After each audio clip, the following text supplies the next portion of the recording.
Hello and welcome to another episode of the Haskin Cast podcast. I am your host, Scott Haskin, and today obviously is a very special episode to me. They all are, but this is a little bit more personal because I'm going over my album that is just coming out today, The Forgotten Puppet Show. Now, for those of you who have been with me for a while, you may recall that what I'm doing is 2 albums a year is my goal. And one album is new material, and the other album is updated versions of older songs. Some have been from albums in the past, and some have not. This album is my 29th. And when I say some have been on previous albums, that is very true. All of these songs were released on various albums, but they seem to fit together in this collection better. I've modernized them. All the older albums were done on a combination of a couple of pieces of gear, one being the Korg X3 sequencer, and the other one being an Alesis QS rack module, which was the rack version of the QS8 keyboard, or the QS series keyboard, I should say. I have all the cards, still have it, and still have the Korg, although I upgraded the Korg to an N264 at one point. So I went from, the 61 to 76 keys and doubled the amount of sounds that were in it, which was great. Unfortunately, the disk drive doesn't work, so some of the sounds are no longer accessible. I've tried multiple ways of getting things to work. And so I actually used some of the original tracks, the original recordings blended in with, modernized sounds.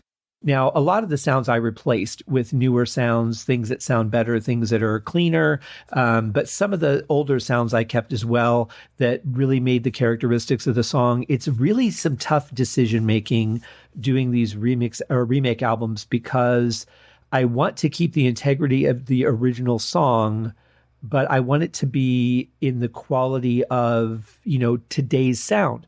I can't really go back with the original songs that I wrote and use a Casio keyboard that I used. It was like a CS800 or something, I think. CZX800, maybe? I don't remember.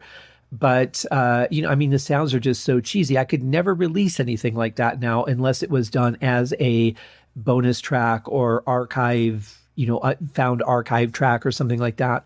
So it's very important to me, the quality that I put out, but also at the same point, I want to keep the charm of the original song, certain patches and sounds I created myself for these songs. So, those I have to use because they're the reason that the song is what it is.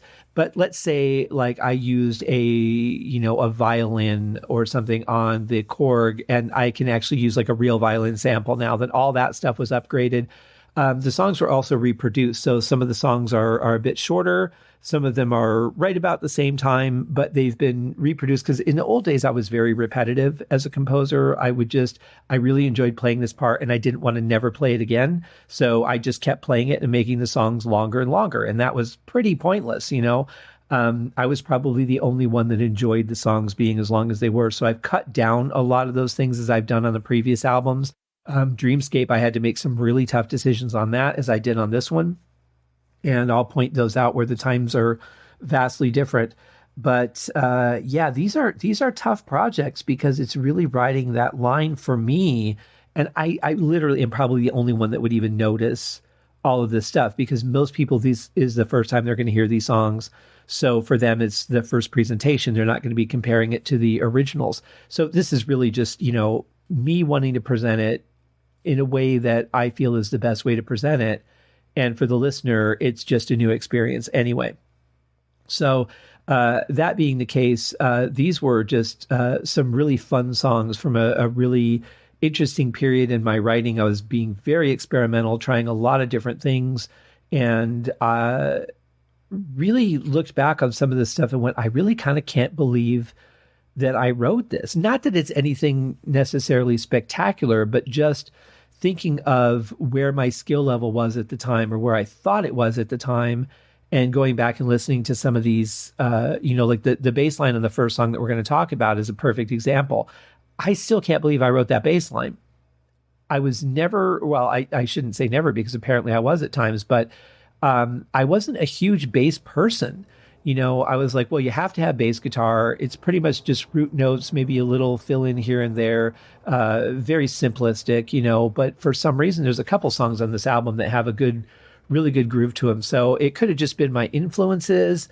It could have just been that my my skill level really was growing beyond what I thought it was at the time in certain areas. Who knows? But in any case, I'm very proud of each and every one of these songs. There are 14 on the album. And the first song, like I said, Majestic View, is one that, now I wrote that, I finished it on December 15th, 1999. It's about 5.25 minutes. This one was kept pretty true to the original. I upgraded the drum sounds a little bit and some of the other sounds, but for the most part, it's pretty much on par with the original. And I love this song. I wrote this for a new music library that was being put together. And this is really, it was kind of cutting edge because music libraries hadn't really been around. It was going to be a streaming satellite station. And this was before cable started really having a lot of those stations. So it was a pretty early conception. And I really liked the challenge of it because I was given certain parameters that unfortunately I don't remember, but they didn't make any sense to me. At the time, I just wrote music as far as all the terms and all that, especially when I read some of these projects now where people are looking to license songs and I read what they're writing as the explanation of what they're looking for. And I'm like, I don't really understand how you're writing an ad or you're looking for music for a car ad and you want automotive because that's not really a style of music. And you'll put happy, but then they'll also put like industrial melancholy. And I'm like, these things just don't really come together. And I remember my brother was going to put in a bid for this as well. And he wrote a song that I really, really love. And I think for both of us, I think these are a couple of our best songs. And this one for me, I wrote it really in about, I think maybe over the course of 2 or 3 nights at the most. I was really pushing myself to get it done so I could present it to the people that were doing the project. And I really think sometimes that you work best under pressure. But I remember the words urban contemporary. And to this day, I think if somebody approached me and said, hey, I want to hire you for a project, I want something urban contemporary, I would have the slightest clue as to how to fulfill those needs. I mean, they would have to give me song examples or something to go by because those words just don't even merge together in my head. So it's really interesting doing music licensing, and you have to find a way to understand what they actually are trying to get out of you.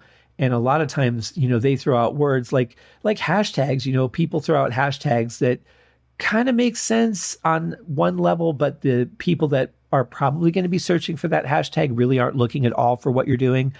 It's a really weird time that we live in, but this was obviously quite some time ago. Like I said, this would have been December of 99. I was living in Phoenix at the time, and I was very close to the Metro Center Mall. Cool little apartment that I had there. And well, the first time when I moved back from Colorado and moved into that same apartment complex, it had kind of bit the dust by that point. It was a very unfortunate place. But in any case, here is a little bit of Majestic View.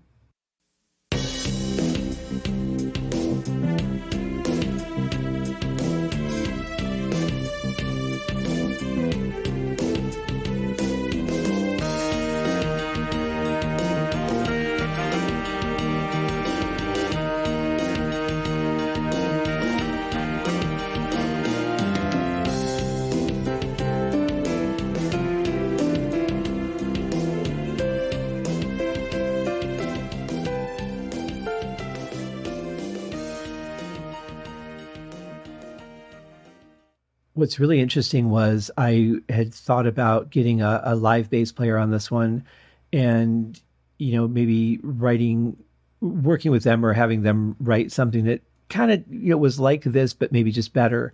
And they're a very skilled bass player, and they wrote me back and they said, what you've got is really good. So I was very touched by that, especially because it was something that I'm kind of surprised that I wrote. So that was pretty cool. And I wish I had more moments like that in my life. So that was Majestic View. The second song on the album is called Factory.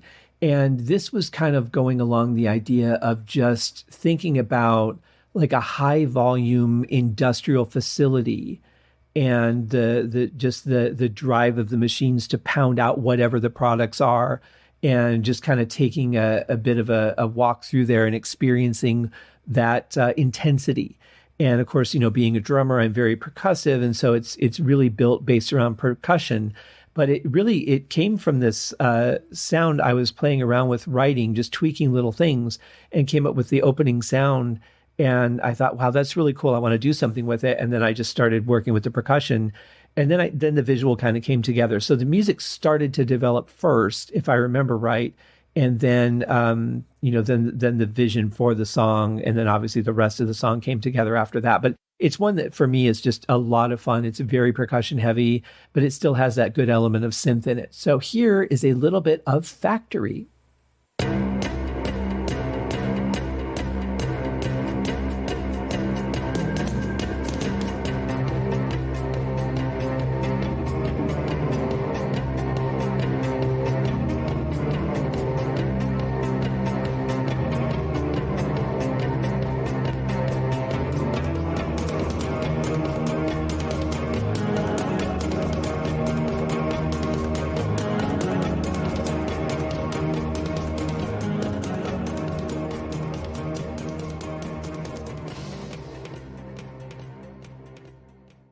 Yeah, that's a really fun song for me. And I forgot to mention that I wrote that one December 13th, 2001. So about 2 years after Majestic View.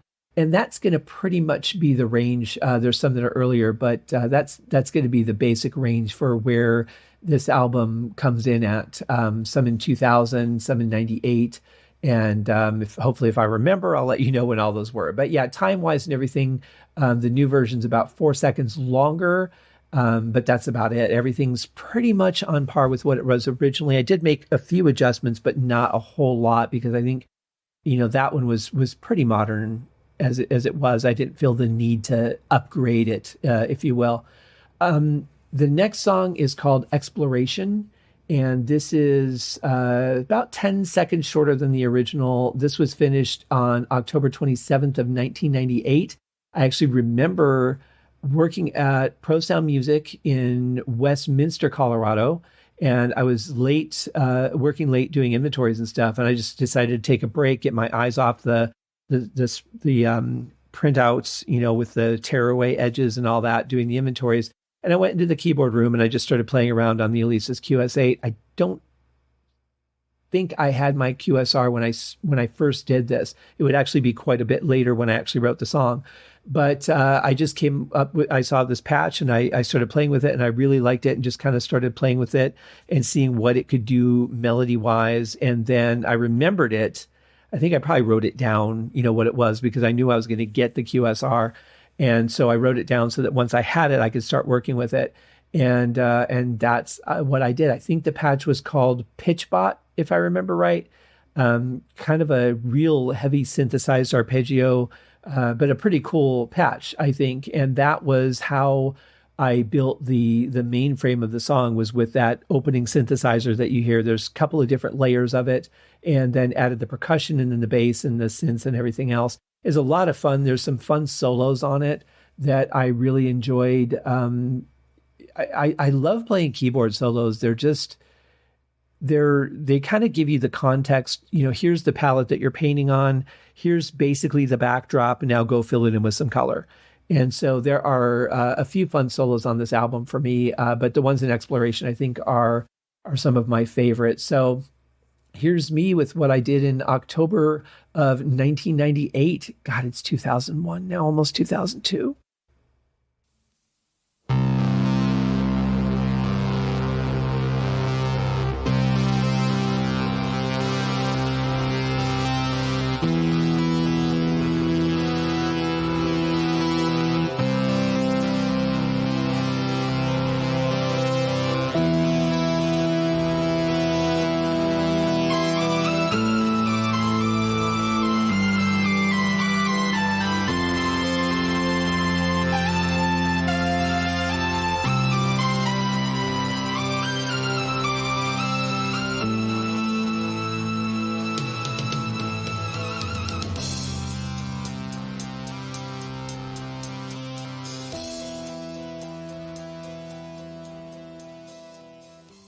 Now, I do recall on that one that I did add the piano and a couple other layered tracks in there with the revamp of it.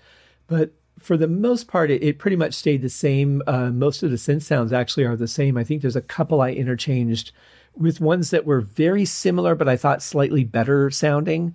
But apart from that, yeah, it stays pretty true to the original. Our next song is a pretty short one. It's only 2 minutes and 5 seconds, and the original was 2 minutes. I think I let a longer decay on the tail on this one, but it is called Production Line. Now, I wrote this originally for a contest that a company called East West was having. They make sound libraries, and they were pretty much the biggest game in town at the time. There weren't a lot of companies out there making sound libraries, and they did this contest where they wanted to have you use their sounds in an interesting way. Like, don't think of an oboe as an oboe, think of it as something else. So I thought about their sounds and the ones that I had, and I thought, it would be cool to kind of go along the lines that I had before and kind of use this for, a factory tour. And so originally I had all the machines, like I wrote out a map and a walkthrough of it. And then I moved all the pan dials. I automated them so that it would feel like you were walking through the factory and you're hearing, like, as you approach the machine, as you pass it, as you turn, and it goes back to a different ear. It didn't really work out as well as I had wanted it to. So I did not do that for this version of it. It was like a much better idea than the actual application of it, at least for this. But yeah, it was a lot of fun to do. I think we were all a little bit disappointed in what happened with the contest. They ended up going with a classical piece of music. Nothing that was an interesting use of sounds, which was the whole premise of the contest. And I think you won like a library, which, these libraries were like $400 or $500 at one point. And some of them, like the orchestras were over $1,000, I think, for the gold ones. But yeah, so everybody got really pissed off at the company, and the guy wrote back and he's like, it's my company, I'll do what I want with it, and really kind of lost a lot of people over this. I still use a lot of their products. I haven't bought anything new from them in probably a decade because I'm just not inspired to use the sounds when a company has that attitude towards its people or its customer base, especially when, they hosted a contest under specific criteria and then reneged on that criteria for the final.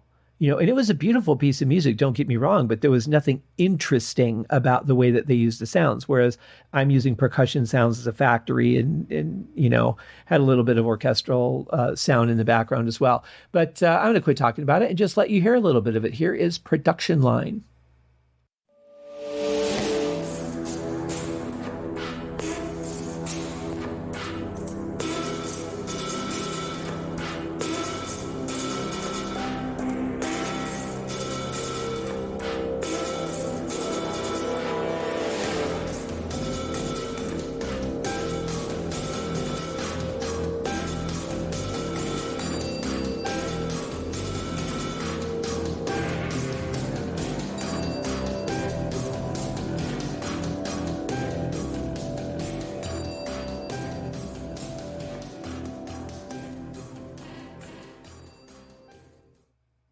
Yeah, it's just kind of that, here's these machines repeating their activities over and over on the assembly line.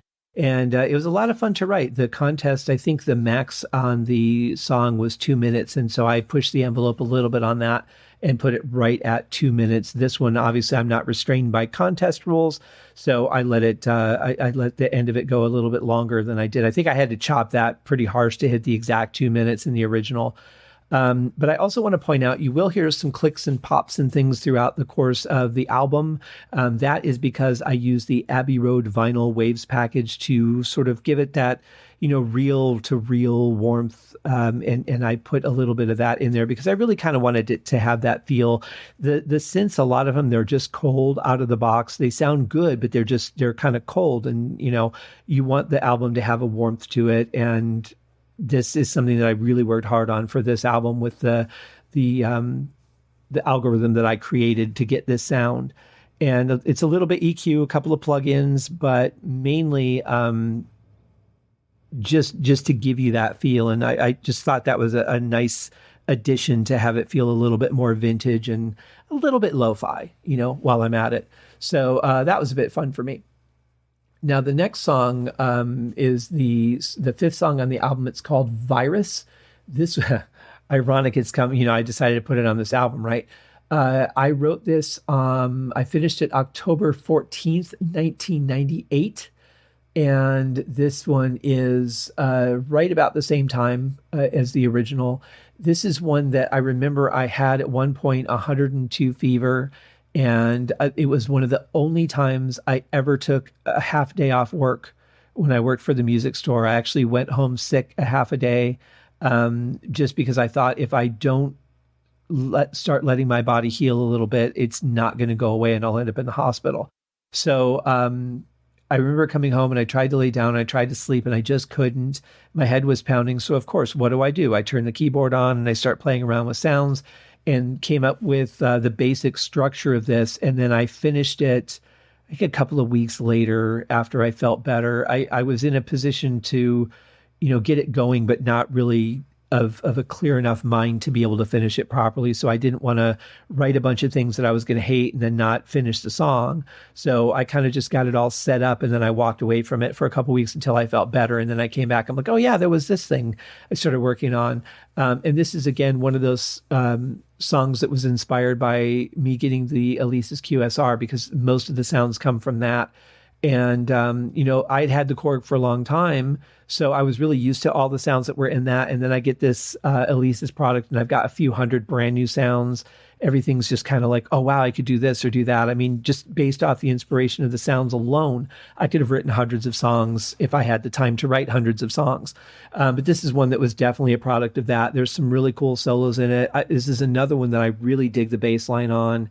And it's just kind of a lot of fun, but it really is like that, that high fever, this virus is just messing with me. I'm hot and I'm cold at the same time. And my body just doesn't know what it's doing right now as it tries to fight off this virus. So that was the premise behind the song. And of course, because I was so ill when I started working on it, that just kind of stuck. And I just imagined it kind of from the virus's perspective as it's just kind of, flying through your veins and hitting different spots and doing all the things that a virus does and fighting off the antibodies that my body's trying to build. So it's really told from the perspective of the virus itself, which is, kind of unique.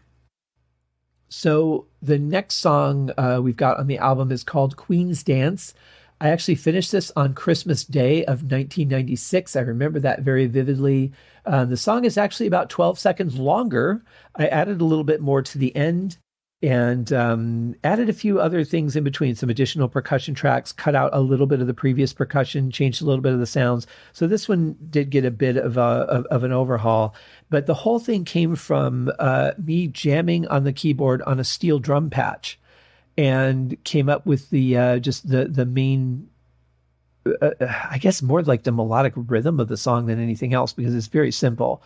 It almost has a bit of a 50s sound to me, for some reason. I'm not exactly sure why, but it also has like an island feeling to it. I know I was off the rails when I wrote this, but this was a lot of fun. I had some people that really enjoyed this song, and I did a lot of work on it. So it's not quite like the original, but the basic structure is still the same. I just, added here, took away there, that sort of thing, changed a few sounds. But again, it's another one that's very percussive oriented. And, I'm a drummer. What do you want?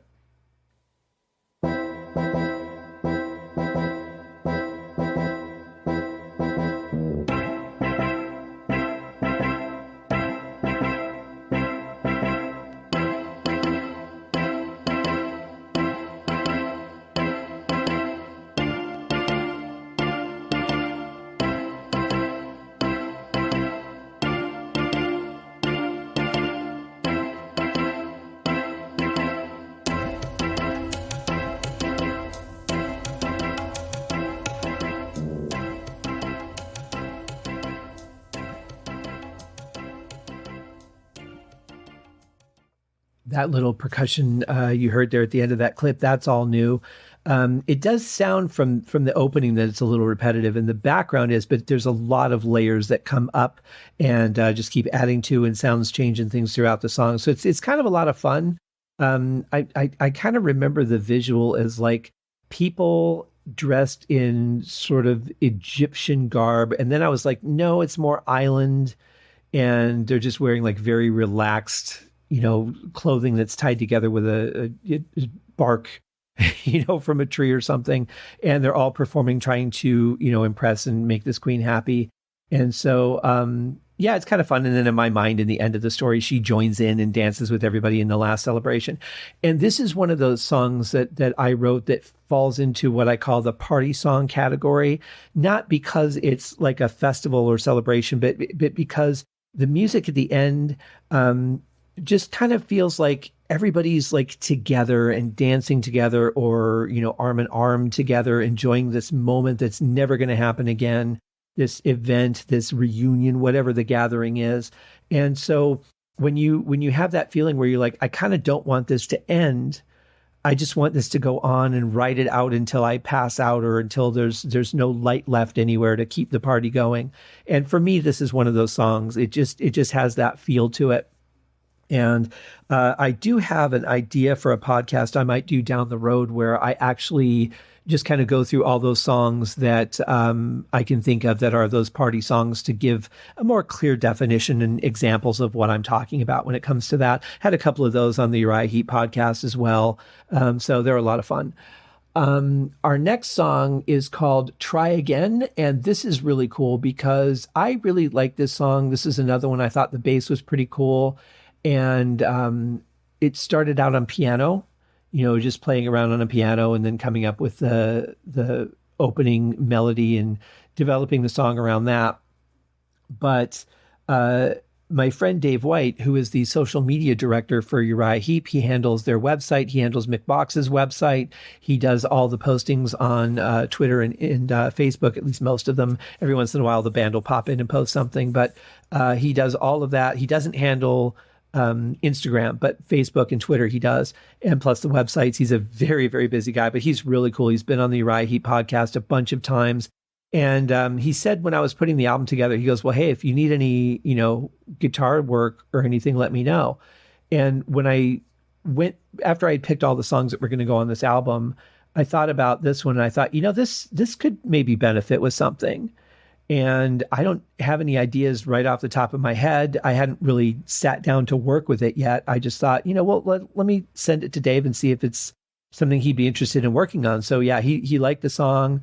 He thought it was pretty cool. He did the guitar tracks, and then he also did a couple of Hammond tracks and a mini Moog track. And so I already had a Hammond track in there. So I dropped one of the Hammond tracks that he sent in and used one of his blended with one of the ones that I had. And I dropped one of my Hammond tracks because I think I had two or three in there originally. So I blended what he put in with what I put in. And then I kept the mini Moog. I think I dropped out one section of the mini Moog that he put in. And then all the guitar stuff I kept. Really, really cool stuff. So I really didn't give him any direction. I just said, let the song speak to you and, put your stamp on it, like play it the way that you would play it if you wrote the song. And so the tracks that he sent me were the only ones that he sent me. And those went right into the song. I was very, very thrilled with what he wrote. I was glad he liked the song so much. He added so much energy to it compared to the original, which I realized was bit repetitive, so I did chop the song down before I sent it to him. It was originally 6.25 minutes and the final is 4:49. So, about a minute and a half came out of the song. And I think what is left really, really works. And between the solos and stuff that he put in there and the stuff I had in there, I think it's a much better song than it originally was. But that was one of the ones where, again, I'm just having so much fun with this song between the bass line and the piano and everything that I really just didn't want to stop playing it. And I wasn't a good enough producer of my own music back then. And I've learned so much since then. So now I can look at these, try and step out of my artist eyes and ears for a minute and look through the eyes and hear through the ears of a producer and just be really realistic with myself. This is too long. This isn't long enough. This doesn't belong in there at all. Stop being nostalgic and just make a better song. And, sometimes I stay in that nostalgia. Sometimes it's hard to let go of some of those parts, but at the end of the day, you want the song to be the best it can be. And, me getting a lot of the repetition out of some of the older songs has really made a big difference for me. So yeah, it was fun. Dave's guitars kick in right off the beginning. When I sent him the original demo, the only thing he wanted me to do was raise the guitars at the beginning just a little bit. So not too bad. But yeah, all the guitars are him. The Moog is him. Part of the Hammond is him, and everything else in the song is me. And Dave, the song would not be the same without your input on it. So thank you very, very much.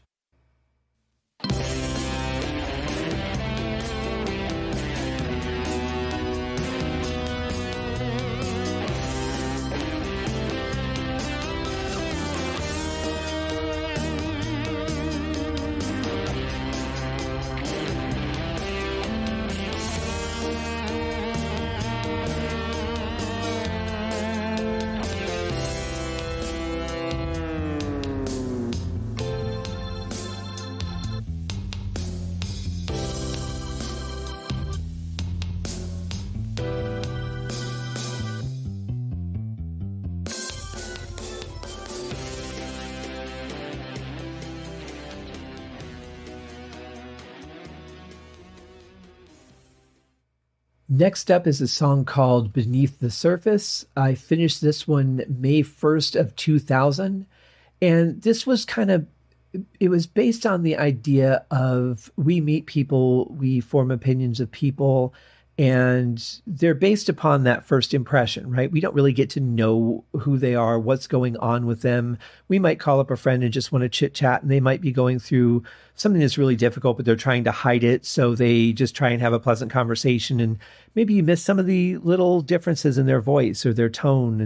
And, we're just so caught up in so many things these days. And not just that, but I mean, you could look at nature and say the same thing. Like, we just don't necessarily see things decaying, and we could fix them if we just really paid more attention. So the idea was behind the fact that, beneath the surface of what your perception is, there's so much more going on.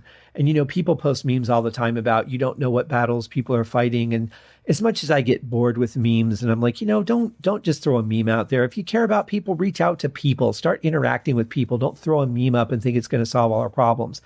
But at the same point, that one's very accurate. I'm a fan of that one. I think it's very, very true. And I think that we need to pay more attention. We need to be more active listeners. We need to see each other more. We need to look each other in the eyes and really see what's going on, because the eyes give away a lot. And yeah, that's just me. But that was the basic premise of the song. I did some effects on it just because I wanted the song to feel that I need to keep up appearances. I can't be what I am, and that struggle, that battle of trying not to let people see what's hiding beneath the surface.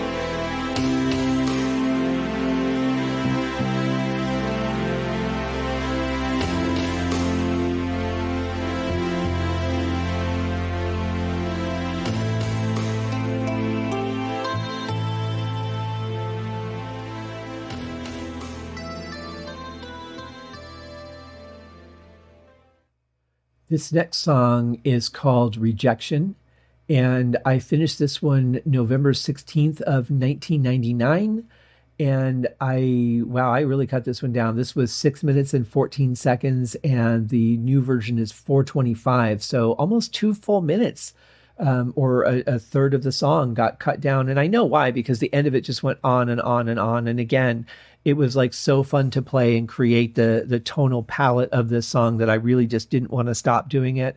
And I remember it went on longer, and I faded it from the original version. So I don't know what the actual time of the original song was, but that's where it ended, was at 6 minutes and 14 seconds. It's I can't remember if this was inspired by an actual person or a culmination of events or what. I used to be able to keep all that stuff in my head when I was younger, but now it's kind of, some things I still attach to those original memories and some I don't. But in any case, it's pretty gut wrenching. I use some effects with a guitar sample that just kind of like are almost like, razors through our bones of emotion. And it's a very powerful song for me. It just has that almost catatonic pulse to it, where you're just like staring and you're like, I can't believe that this is happening, yet all these emotions are swirling around you. It's a very different song, but it's one where I feel like you can listen to it and release a little bit. And then there's a part where like you start to feel better, like the sun comes out, and then you're like, oh yeah, but they're still not here. They've rejected me or whatever. So yeah, that's the basic premise of the song. It was one that was hard to write because you start, thinking about all these things that have happened to you throughout your life and all these times that you've lived through this. And that's what helps bring out the emotion in the song. But at the same point, like, you're having to draw on those experiences that were so unpleasant that you think that you pushed down or pushed away and forgotten about, but you don't.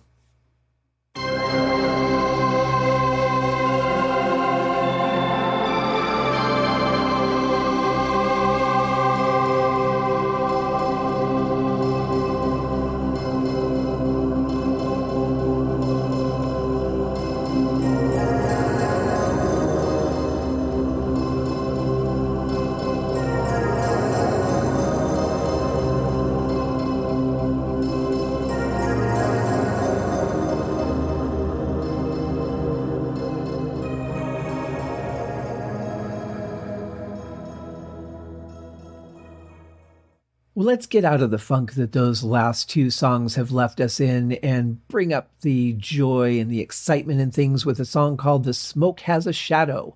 I finished this one April 14th of 2000, right about the same time as the original length of play. And this one, I specifically remember I was working at Progressive Insurance in Tempe, Arizona, and it was a very warm day, and I went out for my break. I used to smoke cigarettes back then, so I went out to smoke on my break, get away from my desk and all the phone calls and everything. And just the way the sun was at that moment, as I would exhale the smoke, I would see the shadow on the brick wall behind me. And I thought, that's kind of interesting. So I was kind of just letting that play in my head throughout the rest of the day. And over the course of the next couple of days, I had finished the song, but I thought, it's kind of interesting because the smoke goes in all different directions. Every particle kind of has its own thing that it does. Sometimes it stays with the other particle. Sometimes it dissipates. Sometimes it goes in a different direction. It's really fascinating. It's like icicles. Every one of them's different. And so I just kind of started playing with that idea, and I sat down, I just closed my eyes, picked up a piano sound. Well, I picked up the piano sound, then I closed my eyes. All right, let's be real. And just started playing. And after a few minutes, this was the melody that I came up with. And this is another bass line that I really like. I guess I was kind of starting to come into something in this couple of years for bass guitar, which was before I ever picked one up to actually play. I may have once, but not in any serious fashion. And there's a couple of really fun solos in here. There's a really cool part where the drums change to just really heavily using the toms and keeping the snare beat at the same time. It's a really fun song for me, and I was really glad to include it on this album. I definitely didn't want to take anything away from it. It's just such a fun song to play and listen to.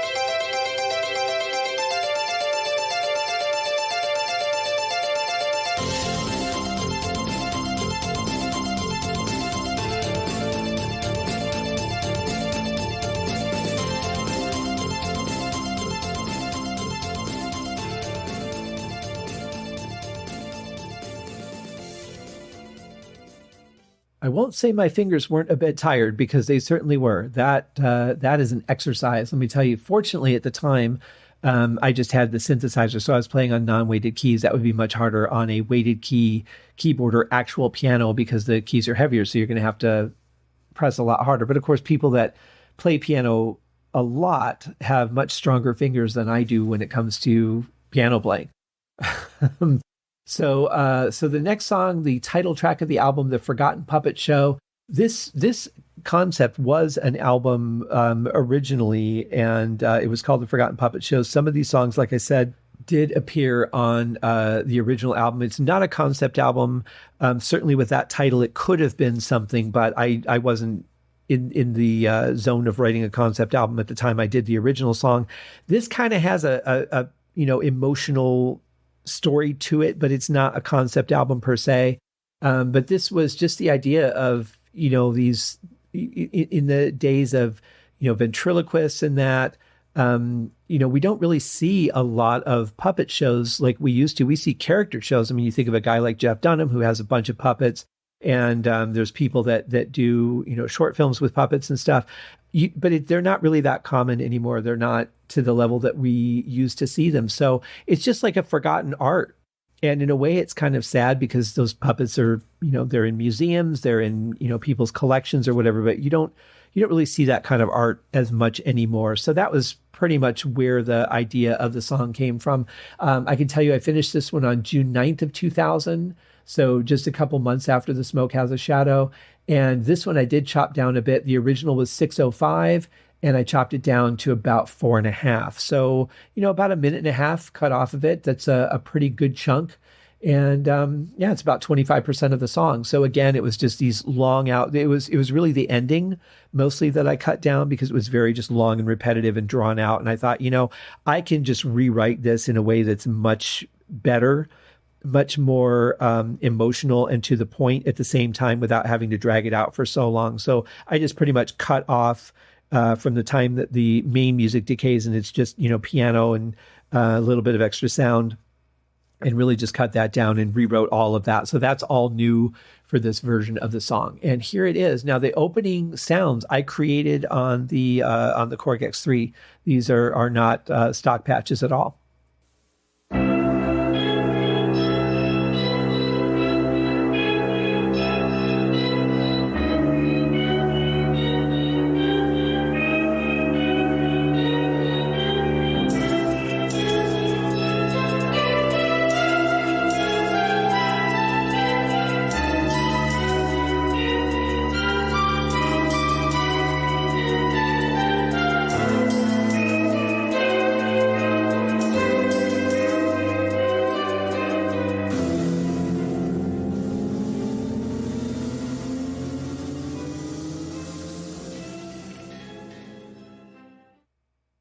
So the next song is called Haunting Memories. I finished this one February 19th of 2000. It's about a little over 5.5 minutes, and the original was as well.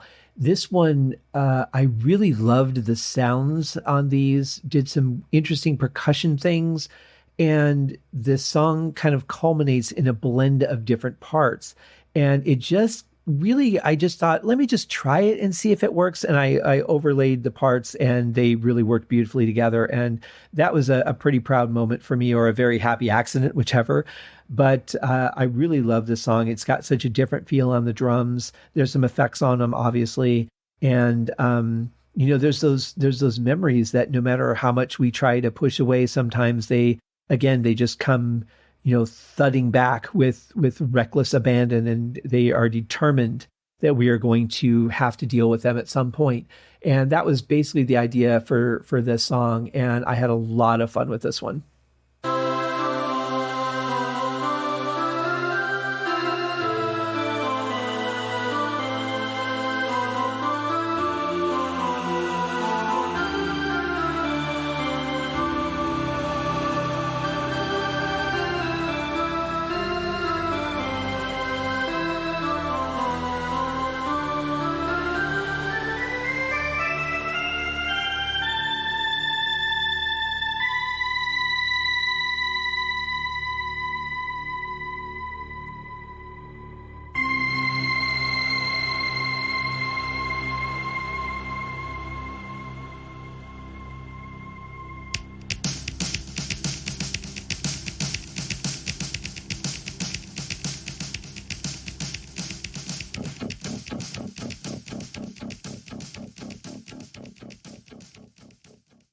So it's got a bit of a build at the beginning, but it goes lots of places after that. It's definitely one of the songs that I have listened to a lot. I don't always listen to my own work, but when I do, this is one of those go-to songs for me. Like, I just want to hear "Haunting Memories" right now. That phrase has been uttered in my mind many, many times.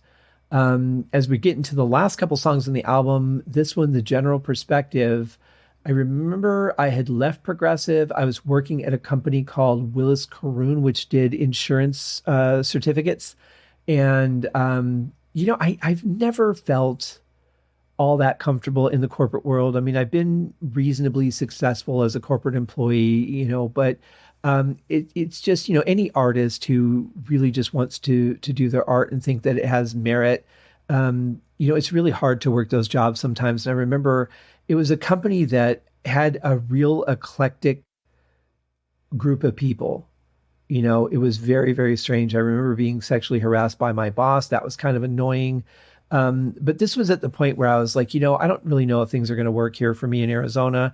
Ended up moving back to Colorado for a year when I left this company. I was there for, I think, like a year or something close to that. But it wasn't the greatest fit, but I did meet some cool people there. It's just one of those interesting experiences. But I remember writing this, just kept getting ideas for it. And it's another one of those really moody songs. And this kind of goes back to the concept of Beneath the Surface, where I talked about in the first part of that, just that, we get a certain concept of a person or a thing, and we base everything on that initial concept. And we don't, allow for us to really do discovery. A lot of times we just form our opinion and that's who that person becomes. And so this is the idea of just like the general perspective of how people might view me or have viewed me during that time. And it's really interesting that like the responses and reactions I would get from people. I've never really been good at being a people person. At times I have, but it's usually specific groups of people or specific people. So this was kind of a bit of how I felt people looked at me and saw me.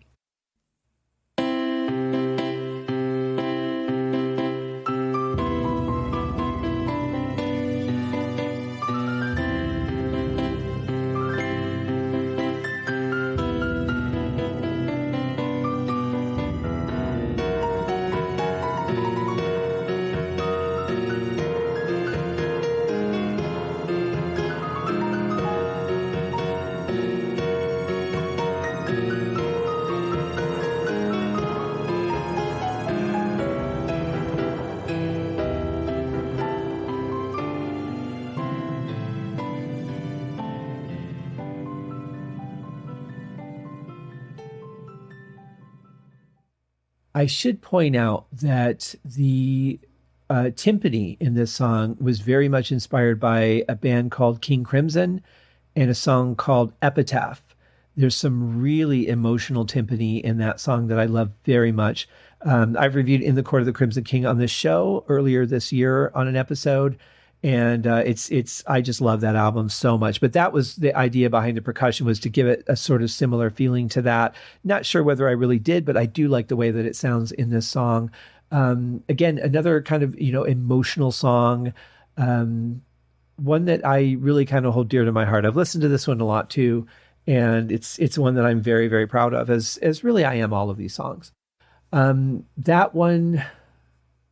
So yeah, I can't remember if I said or not. I finished September 3rd of 2000, and it's just a little bit longer than the original version. Our last song is called Last Dance of the Celebration, and it was finished November 15th, 1999. And this one is actually a little bit shorter. The original was 5:33. This one's 5:16. And the story behind this was I was visiting Arizona. This is before I moved there the first time. And my brothers took me to this hotel in Scottsdale. I cannot think of the name of it for the life of me. I've been trying to think of it for like 3 days now. And it's, Scottsdale's pretty upper class in a lot of places. And this was just a beautiful hotel.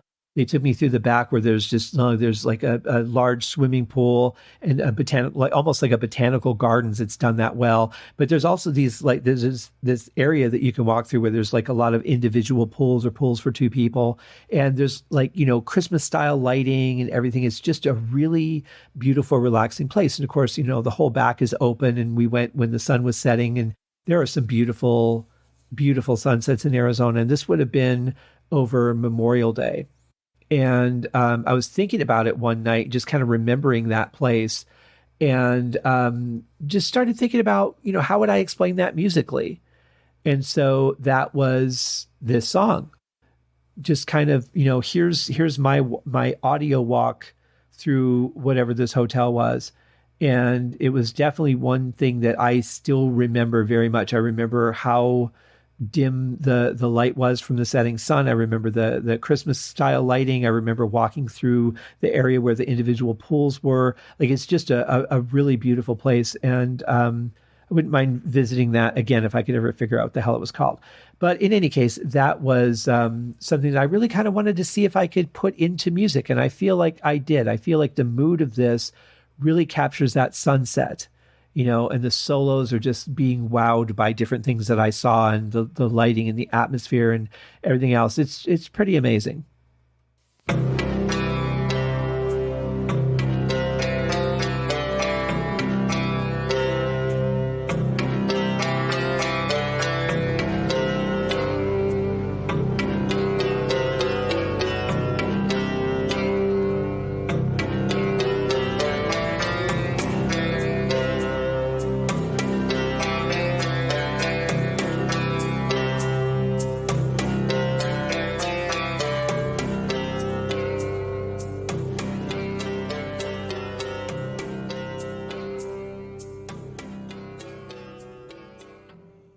So yeah, I didn't write the song until much later. Like I said, this was written, finished on November 15th of 99.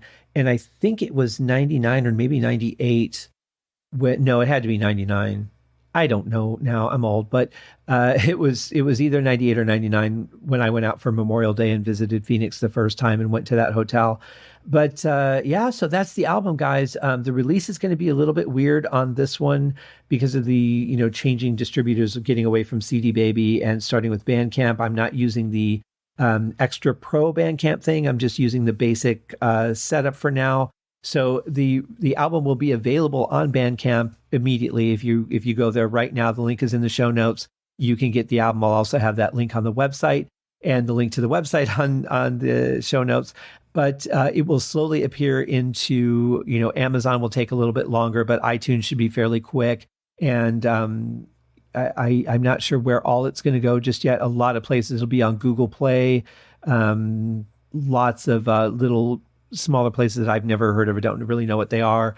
But yeah, so keep an eye out for that. But you can get it right now on Bandcamp. It's $7. Not a huge investment for 14 songs. That's about half the price of what an album would normally be with 14 songs these days. So, check it out. I hope you guys like it. It really means a lot to me if you do. I appreciate it very much. Thank you for being here with me on this episode. If all goes well, in just a few hours, I will have a news special episode coming to you on Saturday.